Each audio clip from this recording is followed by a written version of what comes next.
I'm going to give you 5 tips to maximize the offer that you get in your next job.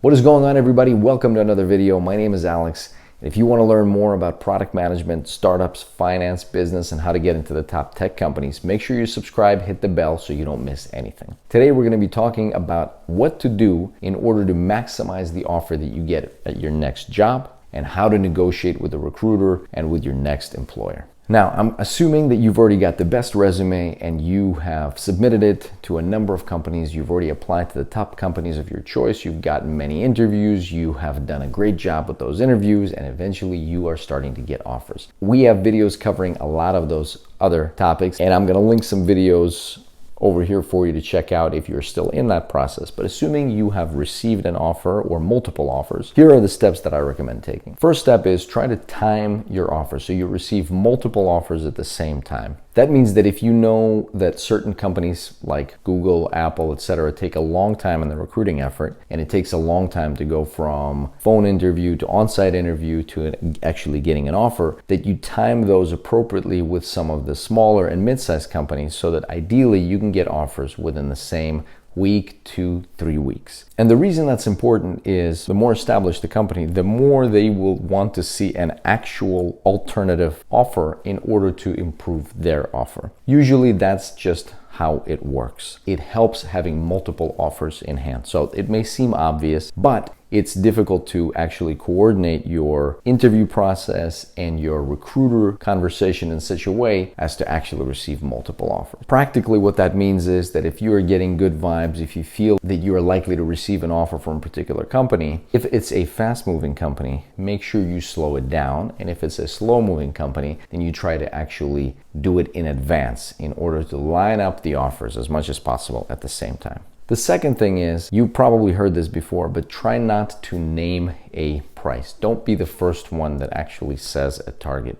range. Most recruiters will attempt to understand where you're coming from and understand your anchor in order to establish the best possible value for the company. Your job is to conversely figure out what is the maximum the company is willing to pay or have as your total compensation and extract as close to that as possible. Because of that, whoever has the information generally tends to have the upper hand. Now, of course, you can use Glassdoor and other sites in order to find out as much as you can about the actual total compensation that you can expect in salary, equity, bonuses, any other pieces, and you should do that homework. But you should also make sure to set the expectations of the recruiter such that you don't anchor yourself too low on any one of those elements. And the third piece that I want to talk about is that actually all of those elements are separate. So your base pay, your bonus percentage, your additional bonuses that you may receive, your equity grant, your refresher grants, and any other elements in compensation should all be treated and negotiated separately as much as possible. So when answering questions from your recruiter, make sure you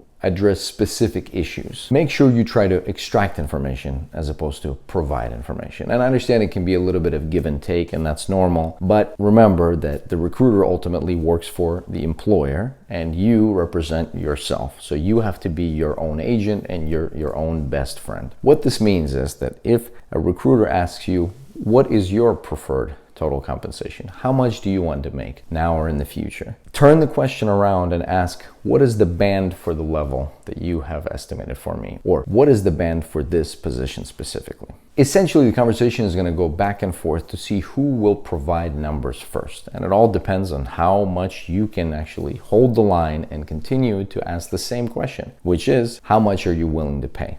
You could say, what is the band for this position? Another way of saying it is, do you have a budget for this role? What is the general range that you are considering at this role? Or how much do you think is fair compensation for this role? All of these questions ask the same thing, which is to have the recruiter or the employer give you the information that they're coming from. This is one of the key pieces. If you can extract as much information, you can then follow up with finding an alternative that works for everybody, a compromise that works for everybody, but you would be able to extract the maximum value. So make sure you get the range of salaries, the range of equities, bonuses, percentages, any other pieces of information. And after that, take a moment to think about it. Don't agree to anything, even verbally. Once you've made a commitment, it's actually very difficult to unwind that. So always be very grateful, be thankful, be appreciative of the offer and of the consideration, and be very respectful, but always say, I will take that under consideration. Let me think it over, or let me talk it over with my partner. If you've got a significant other or someone you want to discuss it with, that's always a great way to give yourself a few extra days to think about it. Keep in mind though that until the offer is written, it is not actually official. However, for most top tech companies, a solid verbal offer that you both agree on is usually good enough to continue. You can expect that offer to be the same and not modified when it actually arrives in your email. Most recruiters at the top tech companies will want to get a solid verbal offer with you to make sure you will accept it before they actually send the written offer to you. Make sure to take your time with this. You can speak with the recruiter as often as possible, speak with other members of the team, speak to the hiring managers, get as much extra information as possible, get competing offers, lay it all out on the table. And then the last step is to actually ask for more. Ask for more than you think you could get. Ask for more than the market rate. Ask for more than you expected.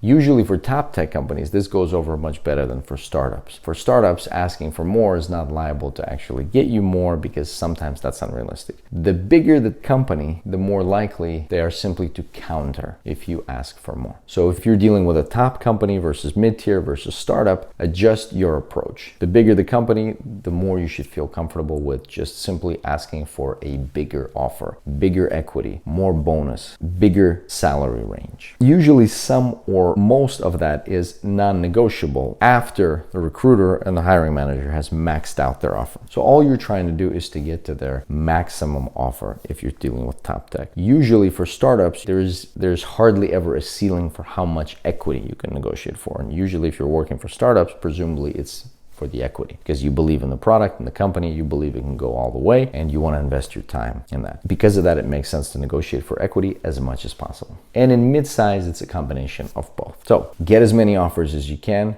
get information instead of provide information for the recruiter, be your own agent, ask for more than you expected, and choose the company that you're more comfortable with. And then the final piece is to balance the total compensation with how interested and how satisfied you would be at this company. If you enjoyed this video, make sure to smash the like button and also subscribe and hit the bell icon so you don't miss anything.